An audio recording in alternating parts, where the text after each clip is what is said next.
Since September the 11th, America has seemed locked into its war on terror. One might believe that American diplomatic horizons stop at the suburbs of Baghdad or Kabul.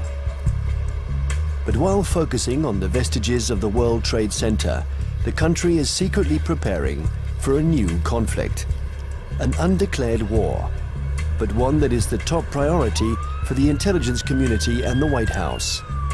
Ahead of Al-Qaeda, more important than the quagmire in Iraq, the Chinese threat, America's new war.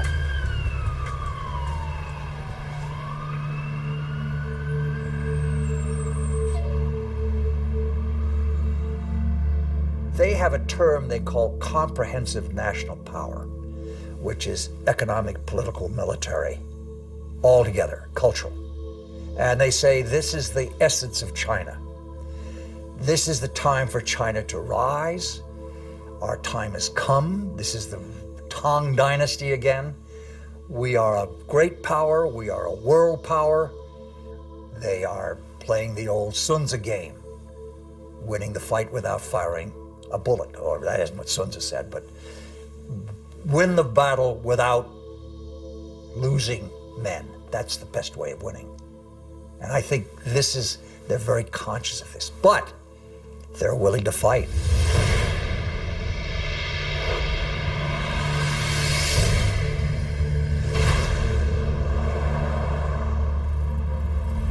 The world will, run by three first-class countries.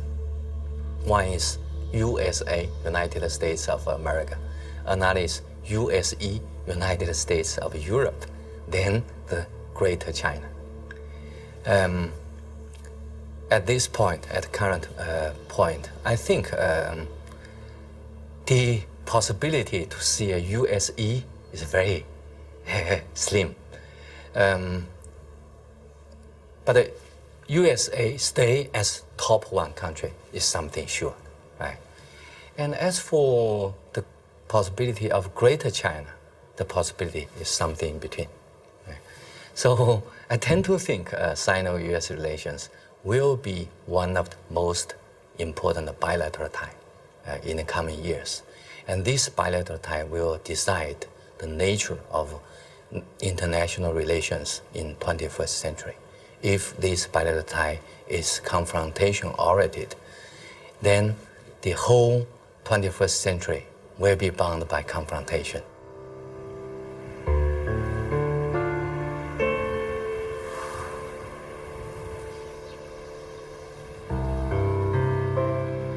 Kinmen Island, the actual frontier between the two giants, and where the ultimate confrontation may take place. This little island belongs to Taiwan, but it is only 2 kilometers from the Chinese coast. From here, one can see the inaccessible banks of Fujian province, where hundreds of ballistic missiles point at Taipei.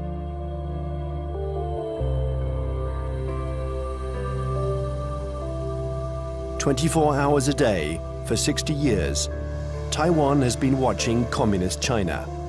This island, regularly threatened by Beijing, has been bombarded thousands of times. It has never surrendered. America has sent a message to Beijing. The fall of Kinmen would lead to a direct confrontation. We're in the Strait of Taiwan. It's here that a military clash might one day break out.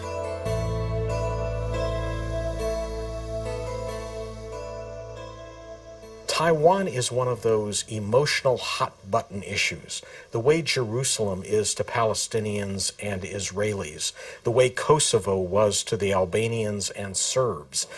And for most mainland Chinese, Taiwan is rightfully a Chinese province. This was territory that they believe was stolen from China by Japan in the 1895 war, and that the United States prevented reunification during the early stages of the Cold War because of our opposition to communism.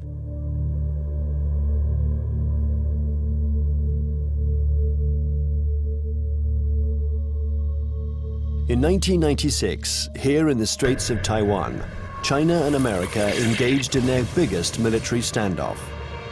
The ongoing elections in Taiwan annoyed the regime in Beijing.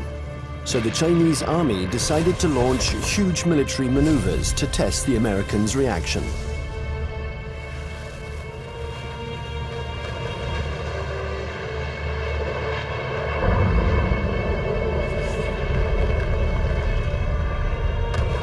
After several days of this Chinese show of force, Washington deployed 2 aircraft carriers.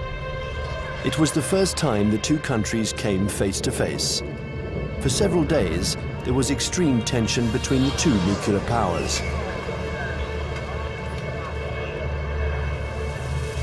When the Chinese fired short-range ballistic nuclear-capable missiles off the north and south coast of Taiwan and carried out a major, what we call a live-fire exercise. And Jiang Zemin was there, the president. They were using some very belligerent language. This is when we dispatched 2 carrier battle groups off the East Coast. And this was a show, this was force. And the matter quickly dissipated. The Chinese thought this was excessive. They thought that they had an understanding with the U.S., that they would have a limited display to show their seriousness on the issue. The U.S. would adopt a very limited response, and then they would both back away. They regarded the deployment of a second carrier as excessive and in some ways as humiliating to the Chinese, because the Chinese couldn't do much to deter or complicate the deployment of those carriers.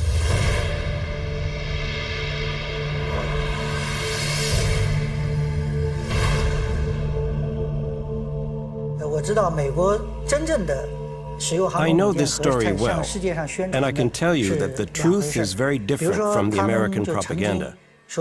I was there in 1996. The Americans had promised to send an aircraft carrier to Taiwan for Election Day to protect Taiwan. But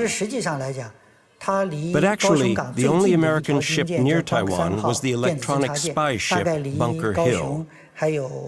And it was more than 200 nautical miles away. And the first American aircraft carrier was 600 nautical miles from Taiwan. So the truth is that the Americans announced that they were coming, but they kept their distance. They wanted at all costs to avoid any incident, and they didn't dare approach our army.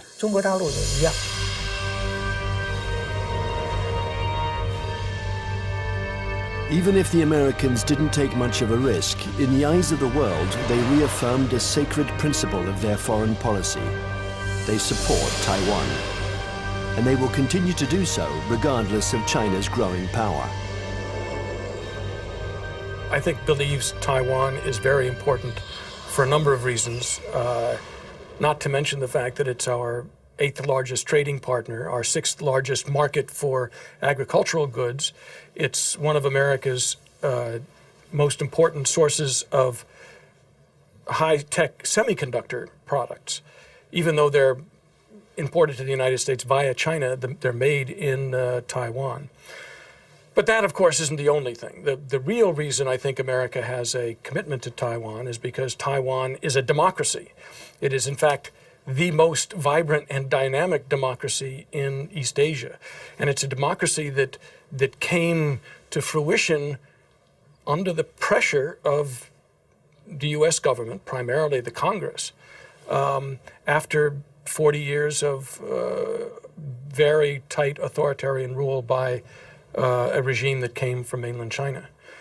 I think, however, the real reason that the United States, especially the Pentagon, is so concerned about Taiwan is that it has been a very strong defense and intelligence partner for the last 50 years, including the last 30 years since the breaking of relations with the Republic of China on Taiwan. We have still maintained a very strong defense relationship and a very strong intelligence collection relationship with Taiwan. I would say the United States is committed to Taiwan. This goes back historically a long, long way. World War II, we were there. And we were looking for a strong, unified, democratic China. Well, we got 2/3 of it. Strong and unified, not democratic. Now we're calling China a responsible stakeholder. We've got half of it. We've got a stakeholder, but not a responsible one yet. The U.S. feels that we have an obligation, legal, moral, to Taiwan, that we cannot stand idly by and let this be taken over by what looks like an authoritarian, communist-influenced power. This cannot be.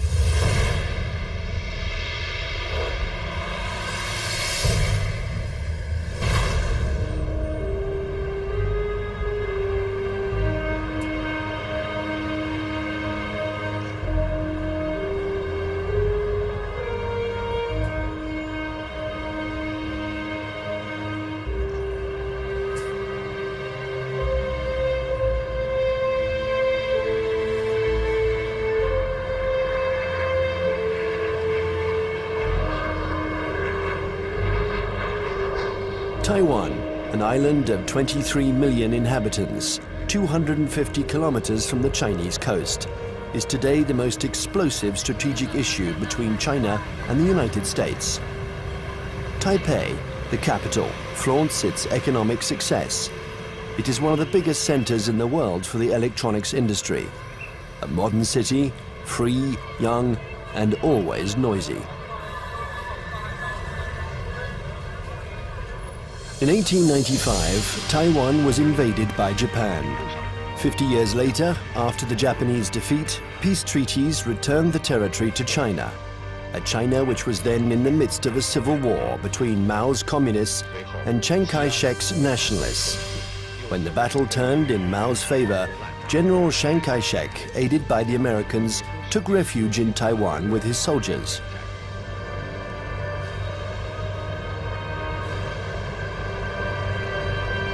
Since then, two Chinese governments have coexisted. In Beijing, the communist regime that controls the entire mainland. And in Taipei, the nationalist regime, having become little by little a democracy, calling itself the Republic of China, which rules only Taiwan. Officially, these two governments both claim to be the legitimate representatives of all the Chinese. Taiwan is not recognized as a state by the UN. Only 20 small countries maintain diplomatic relations with the island. A fragile independence, while Beijing still considers Taiwan as the 23rd province of the People's Republic, a rebel province that the regime intends to reunite with the motherland. I would say two major motivations. There are many others, but two major ones. The first one is national pride, unification of China. They are committed to this. This is a strong emotional drive in China. And you don't downplay it. It's real. It's powerful. The second is strategic. They know through history, if Taiwan is in unfriendly hands, that China is very badly affected.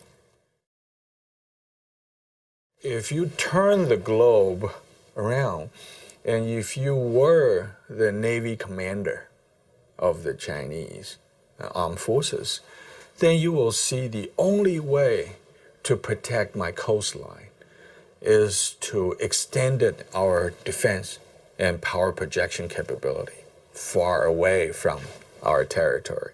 Why I need to do that? Because the economic center, financial center, education center, production center of today's China is all on the coastline.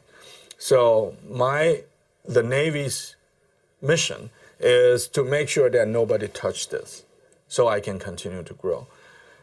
To go out, you have a big stone right there. You can go other places, but there is a stopper, a stone blocking your way, and that's Taiwan. Now, Taiwan depends on the outcome of elections that could change its executive power and stock market risks that can endanger its economy. Beijing, nevertheless, has understood that whatever the mood on the island, especially when it is favorable to political reconciliation, the strategy must never change. Imperturbable, the communist regime continues. On one hand, to offer Taiwan favorable business privileges on the mainland. On the other hand, it regularly reiterates its military threats. If the Taiwanese are too insistent about their desire for independence, they're going to have to fight for it. Whatever Taiwan's political tendencies, Beijing's position doesn't change one iota.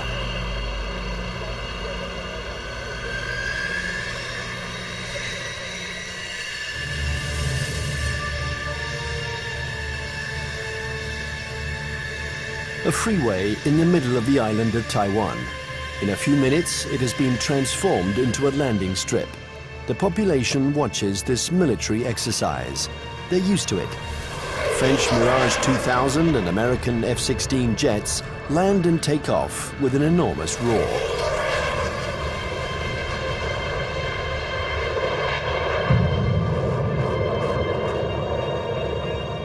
Faced with the uncertainty of American support, Taiwan organizes its own defense. Everyone knows that the airports will be the first target. Strategists on both sides of the strait affirm that the war will first begin with an air battle.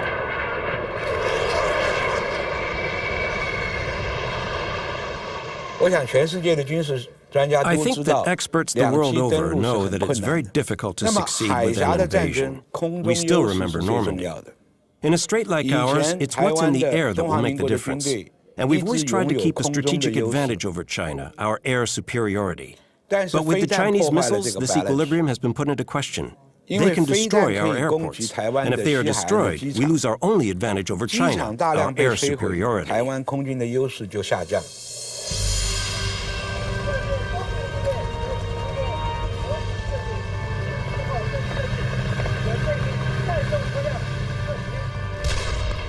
Taiwan's military power is concentrated in its air force, but also in special ground forces. They are training to face the Chinese People's Liberation Army.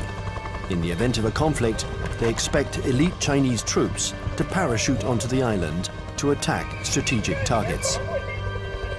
Every Taiwanese people here knows that when the war comes, Taiwan is going to take the first bullet. We are going to take the first bullet, and probably we're going to take the bullets continue for about 2 weeks until a month, until that the United States coming. And there's no way that U.S. will come here to fight a difficult fight. If they really want to get involved, it's better for them that to wait when the Taiwanese people, we are wearing down the Chinese elite troops and give them the huge number of the sacrifice.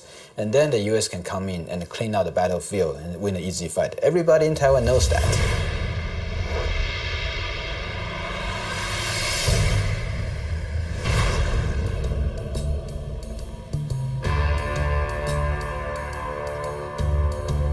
In Washington, the scenario of the next confrontation is a constant preoccupation. They know that Chinese military power has increased significantly, but how the Pentagon will react in case of a new Taiwan crisis remains a mystery. It's certainly not automatic, the support for Taiwan. It never has been. The United States has always maintained a policy of so-called strategic ambiguity, in which neither Beijing nor Taiwan can know clearly what the U.S. response might be under any given set of circumstances. I think that 10 years later, from 1996, the missile crisis in the Taiwan Strait, to 2007, we would approach the Taiwan issue with a little bit more caution. We would approach the Taiwan issue with a lot more caution. What this means, I think, is that we would be probably resupplying Taiwan by air. We probably would put a active duty military contingent on Taiwan rather than risk putting our ships in harm's way. Coming away from this crisis, the U.S. has concluded that I think there's been problems in what they've concluded. The U.S. has concluded that the Chinese were somewhat intimidated by the U.S. deployments, and that, in fact, they now know the U.S. is very determined to use force, if necessary, to ensure peace and stability in the Taiwan Strait. In fact, however, I don't think the Chinese were all that intimidated by the deployment of the carriers. What they were is it strengthened their resolve to acquire capabilities so that they won't be intimidated in the future.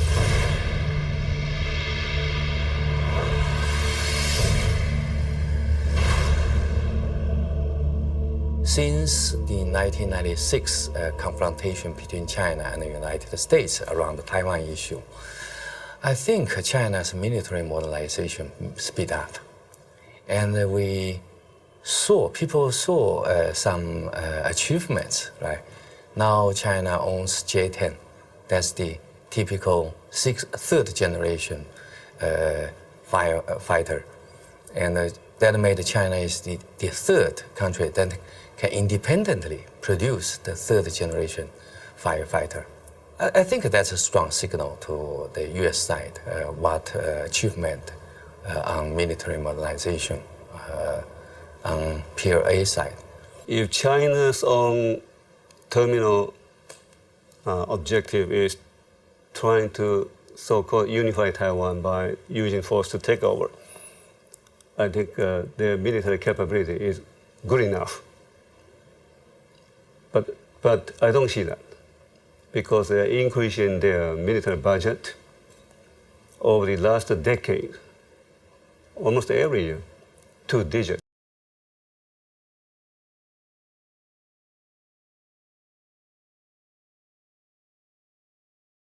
And their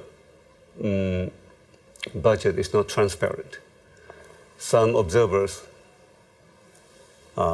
calculated, they said, well, in fact, the real number could be triple or double the current budget that they made it public. So why they are doing it? They even, for instance now, they even try to show off they have the capability to destroy the satellite circling around in space. Why they did it? Because they want to show to the rest of the world that we are capable of one day becoming a superpower, maybe overtaking the United States.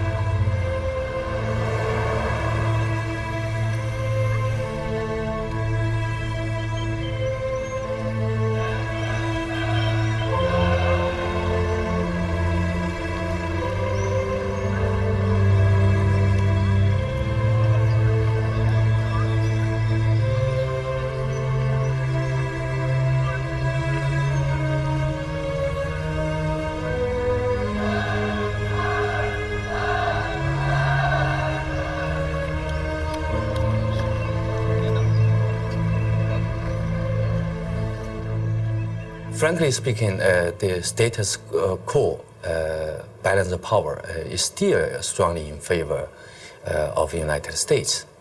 But the situation of balance of power is on the change. And I think time is on China's side.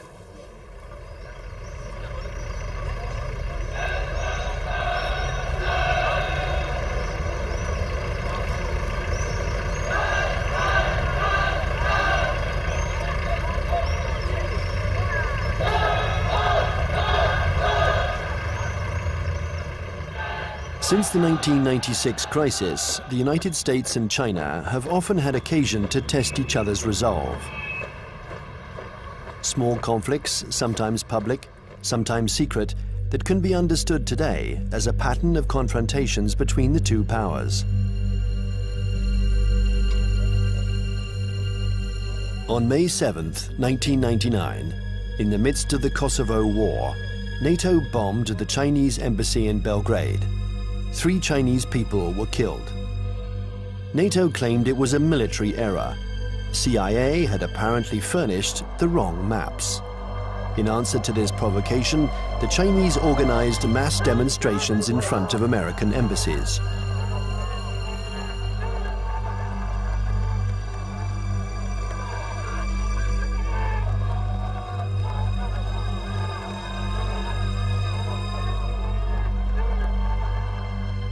Less than 2 years later, China had its revenge. The 1st of April 2001, an EP-3 took off from its base in Japan. It's a spy plane that flies regular electronic surveillance missions along the Chinese coast.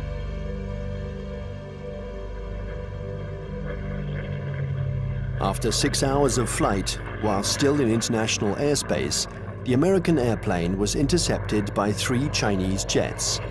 This had been going on for some months. The Chinese planes came within a few meters of the American plane, a little game that the pilots were used to. One of the Chinese pilots was Wang Wei, and the crew of the EP-3 knew him well. He had already shown through his past interceptions of U.S. aircraft that he was willing to take some very serious risks in coming very, very close to U.S. aircraft. They knew him well. Smart Alec, hot dog we call him. He's in the thing and screw you, and Sam, he comes up like this. Well, he comes a little bit too close. And the Chinese, again, the propaganda apparatus turns on, and they say, our plane deliberately turned, hit his plane, and it crashed. Your fault. And we said to China, that defies the laws of physics. The U.S. government had already expressed its concern over this to the Chinese government. I think in this instance, he miscalculated, and he allowed his aircraft to get too close, and it struck the U.S. aircraft, and it damaged his aircraft in a way that forced him to crash.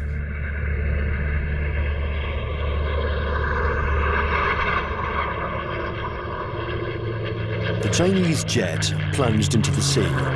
Its pilot was declared missing. The EP-3 was seriously damaged. It was forced to make an emergency landing, but the closest airstrip was a Chinese military airbase. The airplane succeeded in landing there, but it was now in Hainan, and the crew was immediately taken prisoner. Our air crew is immune to PRC jurisdiction. For the next 10 days, China and the US would perform a diplomatic ballet, each accusing the other of responsibility for the accident. Beijing refused to liberate the crew. This bought time for their military experts to inspect and dismantle the American airplane, which was jam-packed with secret defense equipment. Oh, they got the equipment from the plane, and they studied it and took all these things from it. Yeah, they got something. But I mean, it's no big deal. Finally, 10 days later, a letter from the US ambassador apologized for the death of the Chinese pilot, and the crew was freed. What was left of the EP-3 was loaded onto a huge Antonov transport plane. Direction, the United States.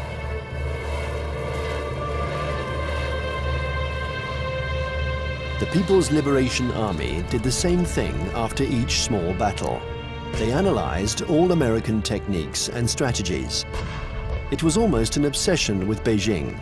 Chinese military development was entirely oriented towards a confrontation with the US. In 1996, China understood that aircraft carriers were the main threat, so they tried to develop arms to counter them. There are several things that the Chinese have done over the last several years that play to this capability. One of them is they have developed a larger number of more sophisticated submarines, diesel submarines. And contrary to what a lot of people think, many diesel submarines are quieter than many nuclear submarines. They're very hard to detect. The Chinese have built a significant number of new types of diesel submarines. They've also developed a significant number of new varieties of surface warships. Both of these sets of capabilities have application to the Taiwan situation. And the Chinese have deployed the submarines in some instances to areas well beyond Taiwan. They've deployed them around Guam, which is now becoming an area of increased U.S. military presence in the Pacific. They've shown by doing this that they have the capability to deploy submarines into far deep water areas. And obviously this becomes a potential concern to any carrier battle group commander who wants to bring a carrier up close to Taiwan. We saw last October 26th, our carrier battle group, the Kitty Hawk, was in the waters in the vicinity of Okinawa. And all of a sudden there emerged right in the middle of the carrier battle group, a very modern Chinese submarine that nobody had seen, nobody had heard. It came up within a few miles of the Kitty Hawk itself. And we know that this submarine is equipped with very advanced torpedoes, and that if it wanted to, it could have sunk our carrier. The Chinese know we are dependent on two things militarily in Asia. Number one, satellites. Number two, aircraft carriers. They have demonstrated to us they can take out each one. Will they ever do that?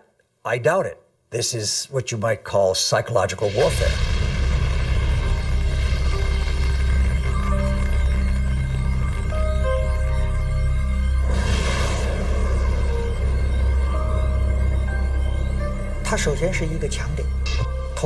Satellites are an American strong point. But if you look closely, they can also be a weak point. The U.S. relies on satellites to control their entire communications network, and that's a weakness. Today, and we were able to verify this during the last conflicts, the American military depends too much on its electronics and satellites. This dependence reminds me of the Greek legend. The powerful Achilles, who was invulnerable, except for his heel. And satellites are a little like the American Achilles heel. The 11th of September 2006, the People's Liberation Army launched a missile that destroyed one of its own satellites. The explosion in space was obviously immediately detected by the Pentagon. There was consternation in Washington. Nobody had anticipated this Chinese initiative. The Chinese have had an anti-satellite program for some time now, and it's designed primarily to, again, to deter the United States or to complicate U.S. decisions in the event of a crisis. So yes, I think the recent shot by the missile to fire against their own satellite and shoot down their own satellite was designed to convey a signal to the United States about the fact that the Chinese are not simply going to sit back, in their view, and allow the U.S. to have predominant influence. They are going to try to influence the situation, in this case, in sort of an asymmetrical way, by threatening what is regarded as one of the critical areas of U.S. surveillance. The Chinese army has also developed another system to blind American satellites. These are giant lasers that don't destroy them, but blind them enough to make them useless. This isn't science fiction, but a technology that is already in use. And then there exists a still more terrible weapon, a weapon that the Americans and the French have already mastered. Its development was a priority for the Chinese army. The Chinese have followed very closely the American dependence on the electromagnetic spectrum, the use of communications and networking among satellites and ships and command systems to fight a war. They saw what happened in the first Gulf War, they saw what happened in Kosovo, they watched Afghanistan, they watched the second Gulf War, and they realized that we are more and more dependent on the electromagnetic spectrum and moving communications back and forth. And an electromagnetic pulse, which is produced by detonating a nuclear weapon, usually fries transistors and stops that kind of communication. An electromagnetic impulse weapon uses a nuclear explosion to generate an electromagnetic wave. When this wave hits boats or planes, it instantaneously destroys all electronic equipment. No one dies, provided they are far enough away from the nuclear explosion.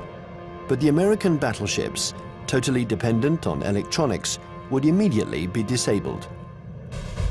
The Pentagon report described a nuclear detonated or nuclear generate EMP. I asked people in Pentagon, why don't you say they have conventionally generated EMP? They say, we don't want them to know whether we know them. The conventionally generated EMP is less problematic and it is more useful or more usable, because when you have this EMP, there would be no nuclear fallouts. There would be less international protests. They already have it.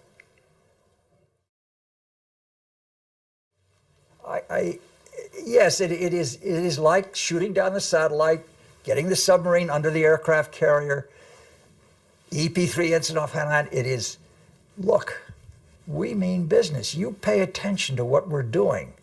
We're publishing the figures that our military budget is going up because we are creating a strong defense against you. China's developing power isn't only military. The regime has understood that it has to make use of every citizen, every business, every organization in its confrontation with the United States. An arms race wouldn't make sense against Washington. It's a war to control energy, the media, culture, and raw materials. And facing an America that overconsumes, that is deeply in debt, an America weakened by its own excesses, China counters with its best weapon, its breathtaking economic growth. The new threat isn't the classic military threat, direct confrontation between one country and another. Today it's no longer guns against guns, airplane against airplane, or tank against tank. Confrontation takes many forms, in many different areas. For example, in finance or the media, there can be attacks in all these areas. The object of these new kinds of conflicts is the same as in a conventional military confrontation, forcing the enemy to accept certain conditions. It's still war, but war today goes beyond this military domain. It's what we call an unrestricted war. One has to learn to decode the battles in this new war. Sometimes they are small events that seem harmless at first. Thus, on February 27, 2007, the main American stock indexes plunged. Paris had just lost 3%. New York is in an uproar. The cause of this mini crash began with a tornado that originated on the other side of the world, in Shanghai. Suddenly, and with no apparent reason, the stock market there lost 9%, and it took the whole planet down with it. Nobody really understands what happened, but in New York, they pondered the lesson. China had just shown that it could use its new economic power to destabilize its adversaries, above all when they are weakened, like the United States, by the subprime crisis. Beijing uses economy in several ways. First, by influence. Well, in Southeast Asia, worldwide. They invest money when the leaders visit that capital. Then they sign some agreements. The second is what you said. They would only hint at something they might do. For instance, the now 1.2 trillion US dollars foreign reserve of China as of the end of March 2007, 40% of them are deposited in United States Treasury bills. So if Beijing decides to transfer that to euros, it will be very painful to the United States. But Beijing doesn't need to say. It only hints here and there. And Washington feels a big headache. Thus, China and America multiply their battlefields. There is the piracy of Hollywood DVDs, the recall of Chinese toys by American builders, the reception of the Dalai Lama in Washington, the buying up of oil companies by Beijing, hundreds of conflicts. China and America think that they have to dominate in order to survive. The U.S. consumed over 35% of the whole, global consumption, right? 8 times as their population percentage. So they enjoy this position as the only superpower. Then they can get extra resources. So there is a bipartisan support stance for U.S. foreign policy. They will remain as the only world leader in the world. And then they will keep alert against any country, no matter the name of this country, China, French, Russian, Germany, India, Brazil, any country that can threaten the U.S. dominance, that will be a problem.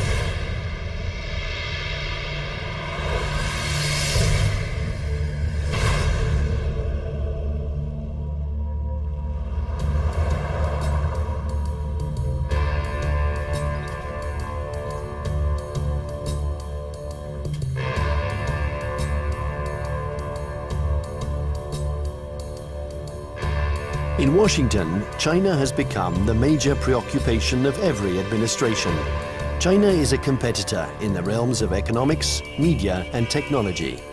World hegemony is no longer measured by the number of nuclear warheads.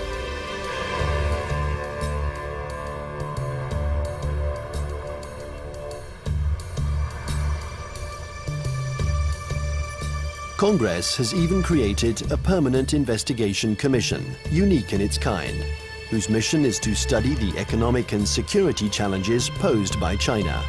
Russia never got that kind of attention during the times of the Cold War.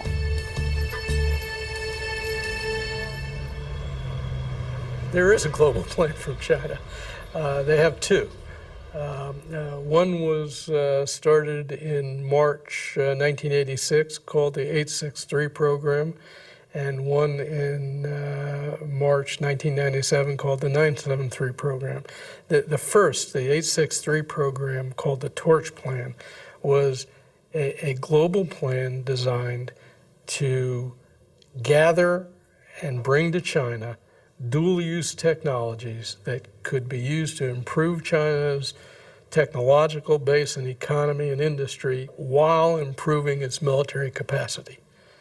And it's an organized thing, you know. Each industry every year from the central government gets goals and targets and objectives and gets told to send people out and go do that. So it is organized, and it's not perfect, but it's organized. And the 973 plan is a parallel designed to improve their capacity in basic research and innovation. People in the States pay too much attention to China. So there are some oversensitive on China. Then this oversensitive leads to a lot of, over-exaggerate conclusion. So that's no good to find the real fact. I think the real fact is that the economic power of China is still far ahead of, far lack of United States, not to mention military power.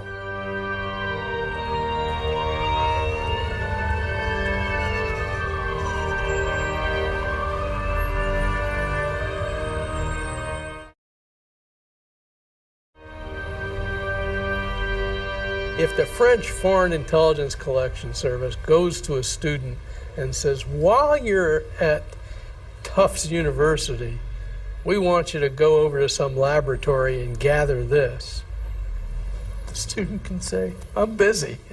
It's going to interfere with my dissertation.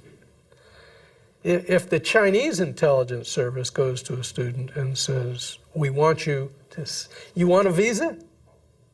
You want a passport?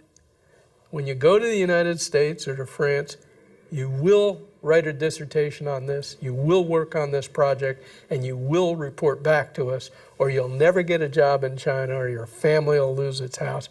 Now, they have the capacity to do that. The United States cannot maintain itself as a superpower if we allow our industrial production to be offshored, to be outsourced. And that's what's happening now. We're finding very large amounts of our basic core industries. And I don't mean just like steel. Steel is one of them, copper, basic, resources. But things like semiconductors. And when we find that our semiconductor industry has gone from 12, state-of-the-art wafer fabs to 3, because more and more are being built in Taiwan and Japan and, well, not in Japan, in South Korea. And in China, if we're allowing our, state-of-the-art, cutting-edge electronic science and technology research and development move to China, we can't survive as a superpower.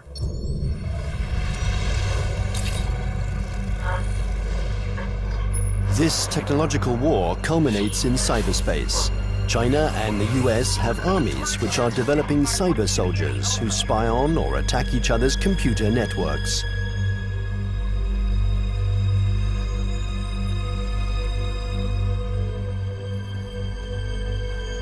In March 2006, the US State Department decided to buy 16,000 computers from Lenovo, the Chinese company that had just bought out IBM. Some of these computers were meant for networks that circulate secret defense data. Larry Wurtzel and his commission intervened to stop the delivery.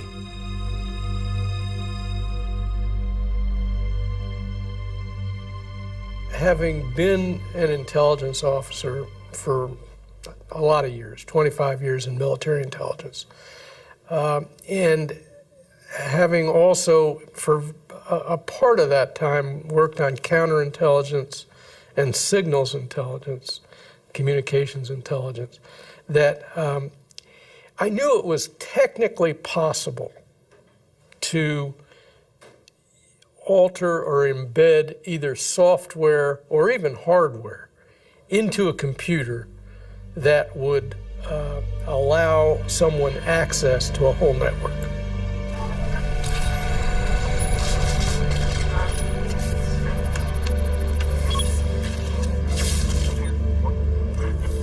The entire Bureau of Export Controls of the Department of Commerce was attacked and shut down by, turns out, hackers from China. The State Department itself lost a bureau and all its computers by hackers from China. The National Defense University of the United States had its computer systems shut down, and the Naval War College had its computer system shut down. Other computer systems, government computer systems, have been attacked. And I think General Cartwright, the commander of the U.S. Strategic Command, has recently testified in front of Congress about this.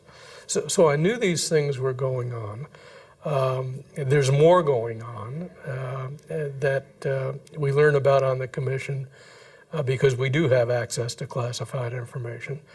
I can only say that in many cases, the United States knows these attacks are coming from China and knows that they're coming even from specific organizations in China. But I can't go into the details on who. The war on the internet is as old as the internet itself. And one can't say that this was a Chinese invention. In America, the CIA and NASA employ 25,000 people to work on the internet. They have the largest internet surveillance and listening centers.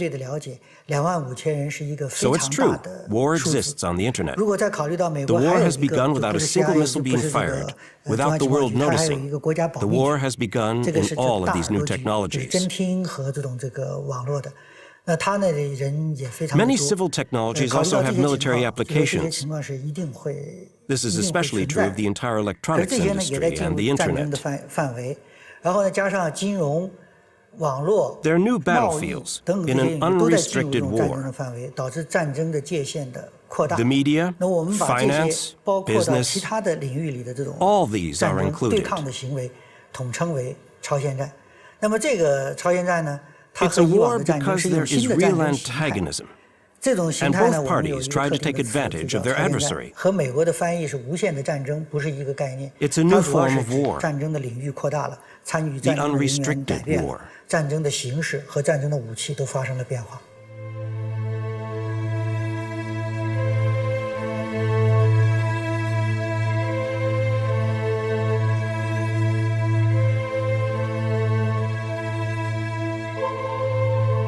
This unrestricted war has already begun. Almost everywhere in the world, there is a fight for oil, for water, for resources that are dwindling in the eyes of the West because of China's development. America uses its military might to assure its power and guarantee its vital supplies. China employs an asymmetrical strategy. It looks for its adversaries' weak points. Nevertheless, this war is apparent everywhere in the world. In North Korea, Myanmar, Iran, or Darfur, in all the hotspots, China and America are opposing each other in the wings.